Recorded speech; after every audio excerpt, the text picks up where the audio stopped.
ঘুমের ভিতরে কথা বলে ওঠা, এটা কি? অনেকেই আছেন, আমাদের কাছে আসেন, যে আমি তো ঘুমের ভিতরে কথা বলি, আবার অনেক সময় হঠাৎ করে বসে যাই। এই বিষয়গুলো কি জন্য হয়? অনেক ক্ষেত্রে দেখা যায় যে তারা তীব্র অ্যাংজাইটিতে থাকে বা মানসিক উদ্বিগ্নতায় থাকে।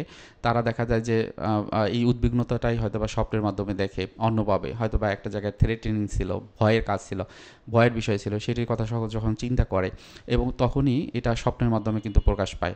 এবং অনেক আগে ঘটনা, হয়তোবা এখন তার কনশাস মাইন্ডে নেই, অবচেতন মনে রয়ে গেছে, আনকনশাস মাইন্ডে বা সাবকনশাস মাইন্ডে রয়ে গেছে, সেটি কিন্তু স্বপ্নের মাধ্যমে প্রকাশ হয়। এখন অনেকে এই যে স্বপ্নে দেখলাম, এটা কী জন্য দেখলাম, এটাই কিন্তু তাদের একটা ভয় লাগে, একটা অ্যাংজাইটি হয়। সেক্ষেত্রে কী হয়, তাদের অ্যাংজাইটির পরিমাণটা কিন্তু ওই সময়টা না, অন্য সময় কিন্তু বৃদ্ধি পেতে থাকে।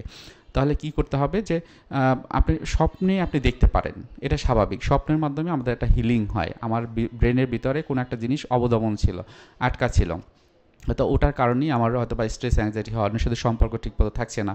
সো এর মাধ্যমে কি হলো, ওই যে ওটা বের হয়ে গেল আমার স্বপ্নের মাধ্যমে, এর মধ্যে আমার হালকা লাগে। এটা হয়তো বা ওই সময়টা বোঝা যায় না। তখন অনেক সময় দেখা যায় অনেকেই চিন্তা করে এই ধরনের স্বপ্ন দেখলাম কেন, রিলিজিয়াস বিষয় নিয়ে আসে, তারপর কবিরাজ বা ওঝা এদের বিষয় নিয়ে চলে আসে, অনেকে ফু বা পানি পড়া এগুলো দিয়ে থাকেন।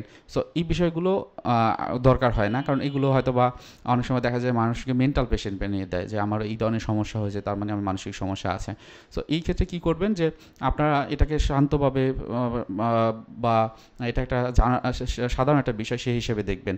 তারপর যেটা হবে যে আপনারা, আপনাদের উদ্দেশ্যে আমি বলব যে কিছু সেলফ হেল্প টেকনিক আছে যেগুলো আপনারা নিজেরাই করতে পারেন। যেমন আপনারা জানেন যে রিল্যাক্সেশন এক্সারসাইজের কথা আমরা সবসময় বলি, শ্বাস প্রশ্বাসের ব্যায়াম এবং ব্রিদিং এক্সারসাইজ যেটাকে বলা হয়, আবার মেডিটেশন, এগুলো করতে পারেন। আপনার আশেপাশে যারা আছে সাপোর্ট সিস্টেম, তাদেরকে জিজ্ঞেস করতে পারেন আপনাকে কীভাবে সাপোর্ট করতে পারে, ভালো লাগার জায়গাগুলো, সেগুলো কিন্তু তারা আসলে আপনাদের ক্ষেত্রে করবে। আমাদের হেল্পের জায়গাটা সে কিন্তু হেল্প করবে।